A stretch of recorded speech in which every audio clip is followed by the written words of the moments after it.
Welcome to another story made by Oracle 1.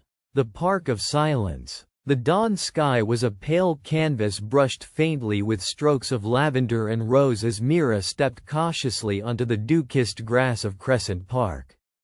Each step was measured, almost hesitant, as she unfurled her body with the delicate precision of a seasoned dancer long accustomed to moving with the wind rather than against it. Her fingers traced invisible arcs through the cool morning air, limbs stretching, warming, testing the boundaries of feeling and motion after months of stillness. The injury that had stolen her from the stage was not just a scar on her leg but an echoing silence that had swallowed her voice, her dreams, perhaps even the rhythm of her heart, whole. She was alone, as had become her routine, when the city was still wrapped in slumber and the only sounds were the chirp of waking birds and the distant murmur of early tramcars sputtering to life. The park was a sanctuary, a place where pain could dissolve quietly in the first light of dawn, where she might coax her body back to life with balance and grace. Slowly, she began the simple movements she had been practicing on her own: pliés, tendus, the gentle rise and fall of her breath mingling with the gentle rustle of leaves. Her gaze lifted toward the clearing beyond the trees where she had pictured herself spinning, leaping, and finally reclaiming the stage that awaited her. But this morning, something stirred that broke the usual solitude. A deep, resonant note pulsed from the shadows near the bending oak by the edge of the park. Mira paused mid-motion, her breath catching as a curved silhouette emerged from the gloom, cradling a cello close to his body. The man's eyes, spun from the same mysterious fabric as the music he played, met hers for fleeting seconds before he bowed his head and let the bow glide across the strings. The cello's voice poured through the dawn like warm honey spilled over stone. It was a slow melody, tender and haunting, woven with both melancholy and hope. Each note seemed to caress Mira's limbs, coaxing out the ache she had learned to hide beneath layers of determination. Without quite knowing why, she felt herself moving toward the music, her body responding to the cello's pulse as if it were a partner in a dance no words could describe. The days that followed dissolved into a new ritual. Mira would arrive at first light, her soul sinking into patchy grass and soft earth, and there, beneath the expansive limbs of the oak, the cellist would be waiting. He never spoke, but his music told stories more eloquent than any conversation. She danced, sometimes fluid and free, sometimes trembling with the fragile vulnerability he seemed to unravel from her. He played without pause, as if the song were endless, as if only through the music could they both breathe.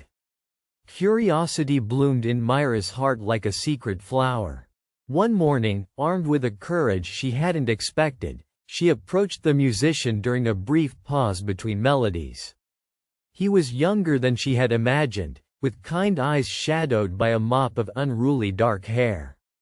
When she spoke, her own voice a little rusty from disuse, he smiled. A quiet, knowing smile that seemed to acknowledge a shared sanctuary nestling between them.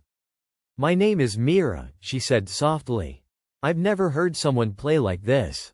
He nodded, fingers absently stroking the cello strings. "I'm Elias. I play to hold on to something I lost." Their story began without the usual preamble of forced introductions or rehearsed exchanges.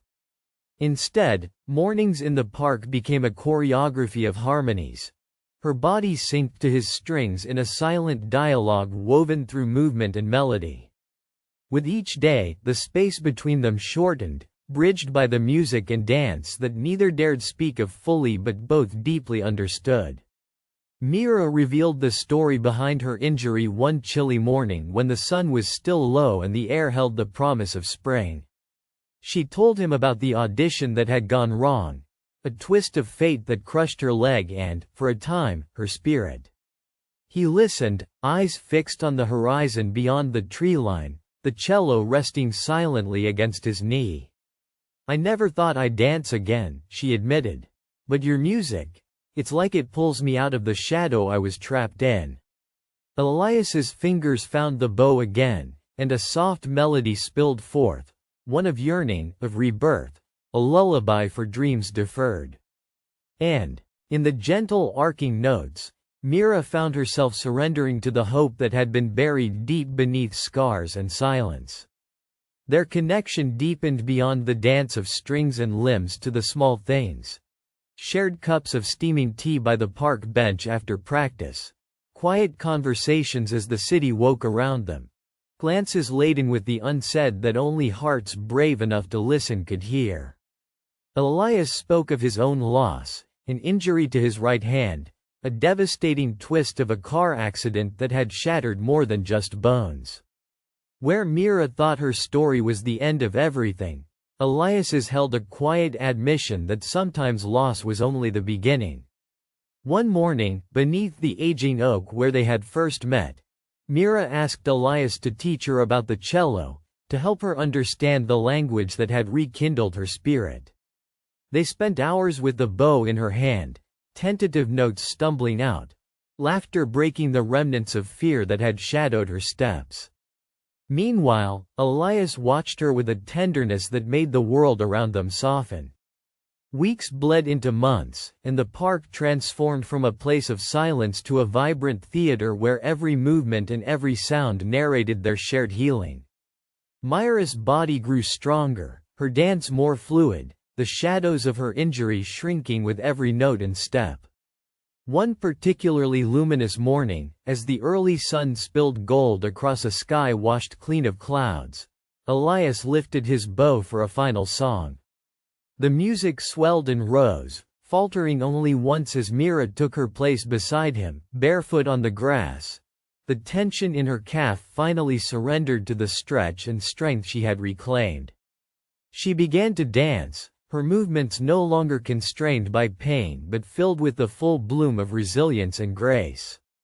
Their art melded into a celebration of survival and love, the cello's deep, sonorous voice weaving around Myra's body like a lover's touch, each leap and pirouette an embrace, every still moment a breath caught between heartbeats.